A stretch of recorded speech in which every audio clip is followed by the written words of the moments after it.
Have you ever wondered why the more honest, kind, and emotionally open you are as a man, the less desirable you seem to become? In this video, we expose the brutal truth no one dares to say out loud. How men are judged, used, and discarded based on invisible rules women will never admit. Calvin Reed pulls the mask off the illusions, and by the end, you'll see the game for what it truly is. Not to play is to perish. From the moment a boy enters the world, he is told a lie disguised as virtue, that if he is good, kind, emotionally available, and respectful, he will be loved. He is taught that sincerity is enough, that gentle behavior is the mark of a real man, and that expressing his vulnerabilities will draw women closer. This, however, is not the nature of attraction. It is not the code upon which the hidden instincts of women operate. What he has been told is a story to tame him, not to empower him. In truth, women do not respect good intentions. They respect power, the man who can impose his will, who is not easily shaken by emotion, and who commands presence without apology. He is the one they admire. This is not to say that kindness or decency have no place, but on their own, they are weak currencies in the economy of desire. A man without strength, even if he is good, is ultimately dismissed. And it is this reality that most men refuse to accept, not because they cannot see it, but because it threatens the very narrative they were raised on. Power is not loud, nor is it always aggressive. Power is the quiet certainty in a man's eyes when he says no, and means it. It is the silence he maintains when others expect him to explain himself. It is the refusal to be guilted, the calm resistance to manipulation, and the disciplined control over his own mind. Women instinctively respect such men because they cannot move them easily. These men do not chase, they attract. They do not plead, they negotiate. And most importantly, they are not seeking validation. They are the source of it. The tragedy is that most men attempt to gain women's respect by sacrificing their own. They apologize for being masculine. They walk on eggshells to avoid upsetting her, and they believe that being agreeable will earn them intimacy. But women are not drawn to men who are easy to control. They test boundaries not because they are cruel, but because they are wired to do so. A man who bends to every emotional surge or demand loses her respect, and once that is lost, affection soon follows. He becomes tolerated, not desired. Modern society has encouraged this deception by promoting a version of masculinity that is palatable, soft, and submissive. Men are told to suppress their instincts, to cater to emotions, and to avoid asserting themselves. Meanwhile, the very same society shames displays of male strength, leadership, or stoicism as toxic. But when the curtains fall and reality steps in, those very toxic traits are what ignite desire. Women may praise sensitivity in public, but behind closed doors, they crave the man who does not beg for approval, who leads without hesitation, and who can protect. Not just physically, but psychologically. Consider the man who enters a room and makes no effort to seek attention, yet everyone notices him. His confidence is not expressed in words, but in posture. His decisions are not based on what others think, but on what he knows to be right. He does not fear rejection, because he does not depend on acceptance. Women sense this immediately. It is not just attraction, it is gravity. They orbit around him, not because he tries, but because he doesn't. He is not performing, he is being. In contrast, the man who tries to prove himself, who believes that doing more, giving more, and sacrificing more will earn him love, becomes invisible. His worth becomes tied to the approval he seeks, and in doing so, he places himself beneath the woman's judgment. She may use him, she may even appreciate his efforts, but she will not respect him. And without respect, love is an illusion. This truth is brutal not because it is hidden, but because it is willfully ignored. Most men know, at some level, that power commands attention and respect. But to accept this is to dismantle the comfortable lie that love is given freely to those who deserve it. In reality, love is a reward for power. Power over self, over one's life, and over the frame through which one sees the world. It is not the emotional openness that wins a woman's loyalty. It is the presence of a man who needs nothing from her, who cannot be shaped by her moods, and who never trades his throne for temporary affection. A man who operates from this understanding sees through the performative praise of emotional vulnerability. He recognizes the difference between surface level approval and deep, unconscious respect. While others are lost in the game, he remains above it, not because he refuses to play, but because he wrote his own rules. Women sense it. They may not admit it. They may even deny it, but they respond to it all the same. From a young age, men are taught that emotional vulnerability is the bridge to deeper relationships. They are told that being open about their feelings, fears, and insecurities will make them more human, more trustworthy, and more desirable. They are promised intimacy in exchange for transparency. But in reality, this promise is often a trap. The more a man exposes his inner world, the more ammunition he unknowingly places into the hands of others, especially women who are not anchored in unconditional loyalty, but in fluctuating feelings and subconscious tests of strength. The modern narrative claims that emotional availability is the pinnacle of masculinity, that a real man cries, doubts himself, and lets his guard down. And while there is truth in the value of self-awareness and emotional intelligence, the truth society refuses to admit is that a man's emotions are only welcome when they serve someone else's comfort. The moment those emotions become inconvenient, heavy, or disruptive to a woman's idealized image of the man, they are turned against him. What was once praised as openness becomes perceived as weakness. This contradiction is not accidental. It is part of a deeper psychological mechanism. When a man is emotionally exposed, he relinquishes control. He shifts from the position of the observer to the one being observed. He is no longer the rock, the flood. For a brief moment, he is seen in his raw, unguarded form. And while this may generate sympathy or temporary affection, it also triggers an unspoken disillusionment. The illusion of masculine strength is broken, and with it, the respect that accompanied it begins to fade. This is where the weaponization begins. A woman may initially ask a man to share more, to open up, to trust her with his struggles. But once he does, the dynamic subtly shifts. His vulnerability becomes a tool, either consciously or subconsciously, used to manipulate, to guilt, or to control. The man who cries in her arms once may be comforted. The man who cries a second time may be seen as emotionally unstable. And if he continues to show that his emotional state depends on her validation, she begins to view him not as a partner, but as a burden. The harsh truth is that most women are not emotionally equipped to carry the full weight of a man's internal battles. They crave security, not exposure. They want the man to be strong so they can feel safe. And when he hands them the burden of his emotions, they often feel overwhelmed or silently disappointed. They may not say it aloud, but their behavior begins to change. Distance grows. Attraction declines. She may begin to talk down to him, correct him more frequently, or withdraw sexually. These are not random behaviors. They are instinctive responses to perceived loss of dominance. This is not a condemnation of women, but a revelation of dynamics that few are willing to name. In relationships, power is always in motion, and emotional transparency, when offered without strength, reverses polarity. The man becomes the child, the woman the parent, the protector becomes the one needing protection. And this inversion is intolerable in the long term. It destroys desire. It invites contempt, not because the woman is cruel, but because nature itself resists imbalance. The manipulation of emotional openness doesn't stop with personal relationships. In the social realm, a man's vulnerability can become a tool used to discredit him. If he expresses anxiety or depression, he may be pitied, but he is also quietly removed from positions of leadership and respect. If he breaks down publicly, he may be praised on social media as brave, yet in private circles, he is no longer seen as stable or commanding. His emotional display becomes a mark against his strength, not a badge of courage. Even in arguments or conflicts, a woman who once begged for emotional honesty may use those same revelations as weapons. She remembers the confession he made in confidence, the fear of inadequacy, the past trauma, the financial struggle, and in moments of anger or control, she throws them back at him like daggers. "You're just scared," she'll say. "You're not a real man. No wonder you struggle with success."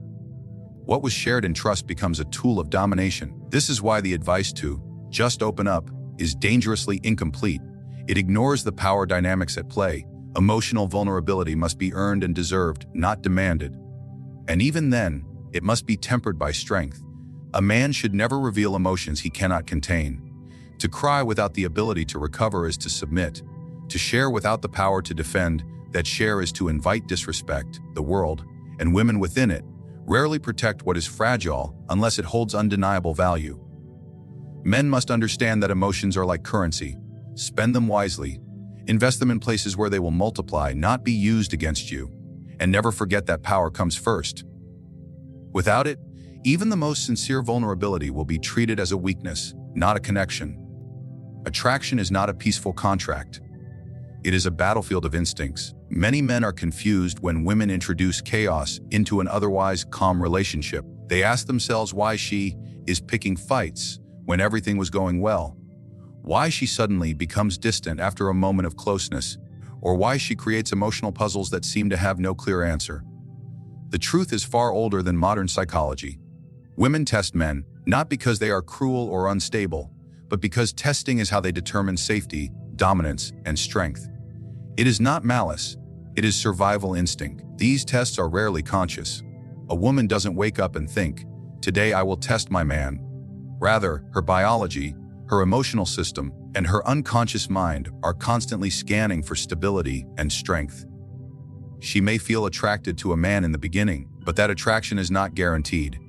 It must be maintained, and the only way her psyche can confirm that she is truly with a man worth submitting to is by challenging his frame. If he holds, she feels safe. If he cracks, she begins to detach. This is where most men fail. They see these tests as personal attacks. They respond emotionally, defensively, or worse, submissively. A woman may criticize his plans, question his judgment, flirt with uncertainty, or pretend she's considering leaving. She may sulk, withdraw, or provoke arguments over trivial matters. These are not signs of emotional immaturity, as many mistakenly believe. They are her instincts checking the integrity of the man in front of her.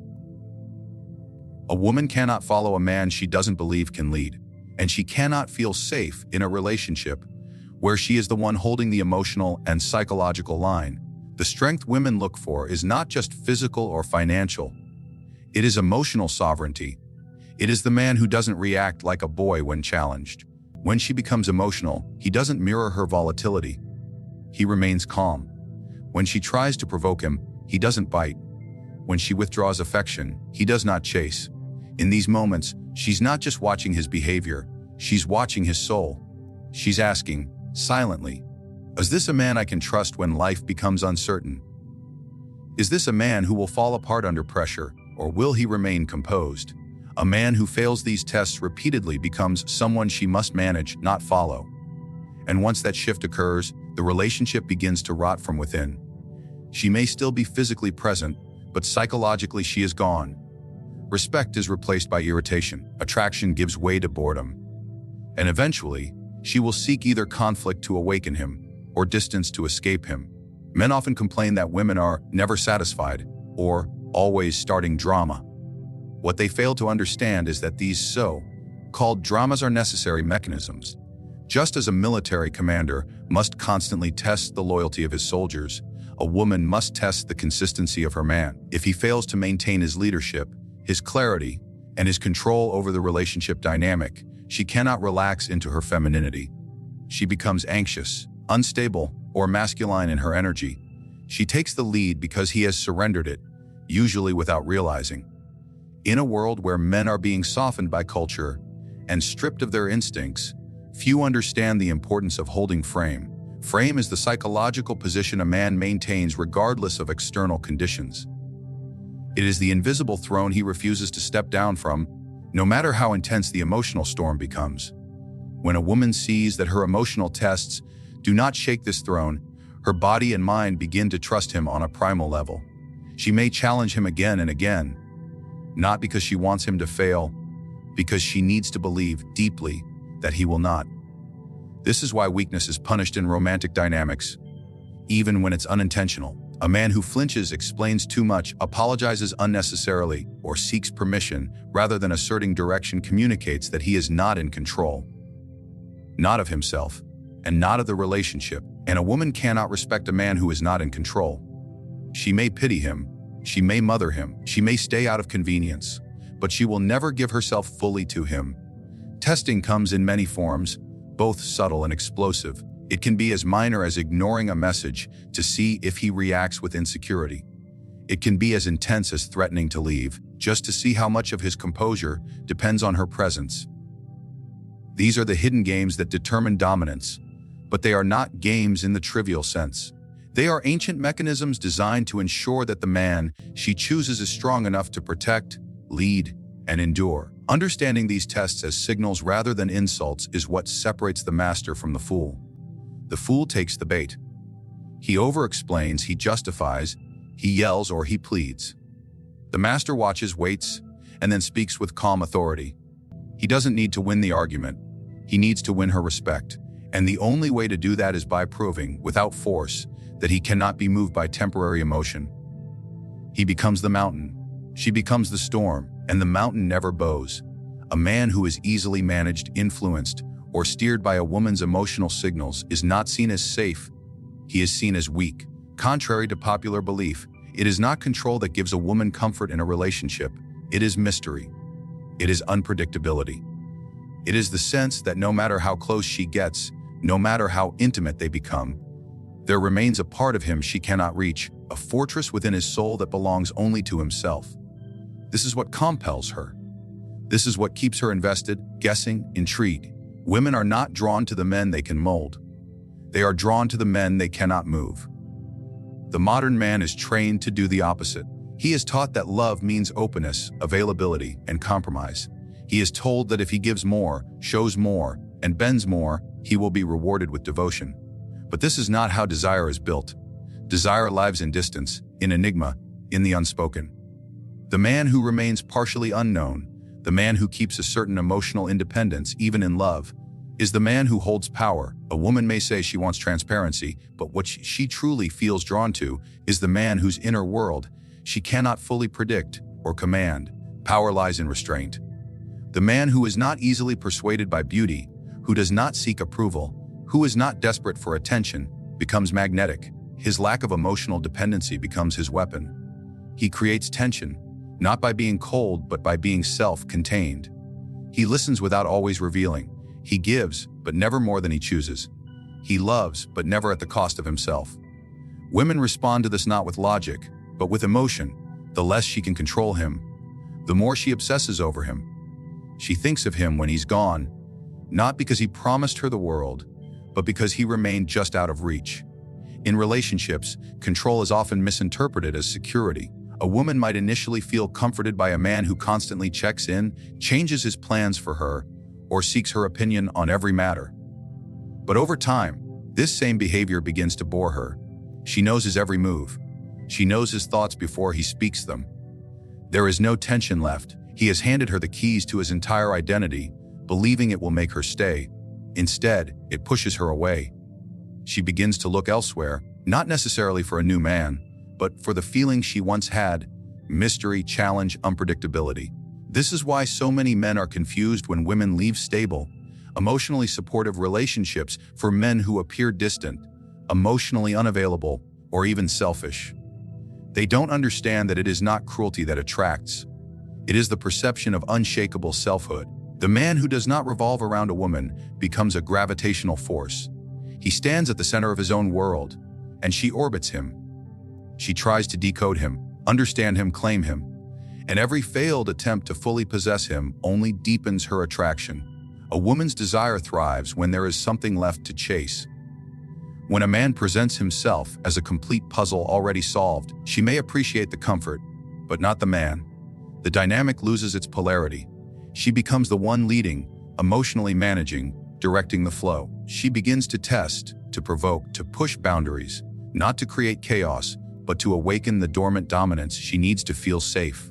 If he fails to reclaim the throne, she will resent him, not openly, perhaps not even consciously. But her respect will erode, and with it her loyalty. True control lies in the refusal to be controlled. The man who is not reactive, who does not collapse under pressure, who does not alter his path to please, is feared and desired. His silence speaks louder than the compliments of others. His unpredictability keeps her attentive. His discipline keeps her faithful. He may not be warm at all times, but he is consistent. He may not say everything she wants to hear, but his word is law when spoken. And because he is not easily owned, he becomes priceless. This does not mean coldness or cruelty. It means mastery over oneself. It means never giving so much of your soul that someone else can hold it hostage. It means maintaining your mission above the relationship, your values above her moods, your solitude above her need for dominance. This is not about being distant for the sake of ego. It is about embodying a level of internal strength that she can feel but never fully grasp. That tension, that unreachable part of you, is what keeps her loyal not just to the relationship, but to the man. When a woman cannot fully control a man, her instincts awaken. She becomes more feminine, more expressive, more submissive. She dresses differently. She speaks with more softness. She moves with more care. She feels the need to win him, to keep him. Not because he is cruel, but because he has not submitted. He is not a prize easily won, and therefore he becomes a prize she never stops pursuing. This is the truth women rarely speak of. Not because they don't know it, because it threatens the illusion that they are always in charge of love. They are not. The man who cannot be controlled controls everything. The brutal truths unveiled here are not intended to villainize women, nor to romanticize cold-hearted masculinity, but to awaken men to the invisible currents that shape their relationships, their value, and their power. We live in a time where men are told to be softer, more available, more agreeable. Yet these very traits are silently punished. Women, whether knowingly or not, are drawn to men who defy their control, who withstand their emotional storms, and who do not surrender their sovereignty in exchange for affection. Emotional vulnerability, when not rooted in strength, becomes a liability. Openness without dominance breeds contempt. A man who cannot endure the tests thrown at him will be discarded not because he was unkind, but because he was unworthy in the arena of primal respect. And the man who is fully given, fully tamed, fully owned, becomes invisible to the very woman who once pursued him. A man must remember this. He is not here to be liked. He is here to be respected. And if love comes, it must kneel before that respect, not replace it. Women may never admit these truths out loud. Society may punish you for saying them. But the results are visible everywhere. In broken relationships, confused men, and women searching for something they can feel but cannot name. That something is a man in full command of himself, unshaken, unowned, and unafraid to remain untamed. These are the laws beneath the surface, the codes of power written into desire. Understand them, and you'll no longer chase validation. You'll become the man she cannot forget, and never fully claim.